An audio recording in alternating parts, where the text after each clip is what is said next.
Beralih ke Medan, Sumatera Utara, Saudara Paroki AEK Nabara meminta agar bank BUMN yang tersangkut kasus penggelapan dana dapat membantu pihak gereja memperoleh kembali uang nasabah sebesar 28 miliar rupiah karena dana tersebut untuk pembangunan gereja, kebutuhan kesehatan, dan pendidikan umat.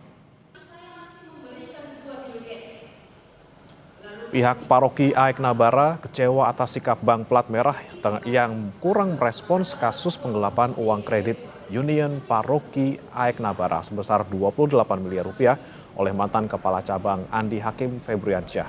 Uang yang dikumpulkan selama 40 tahun tersebut merupakan dana gereja dan dana dari umat.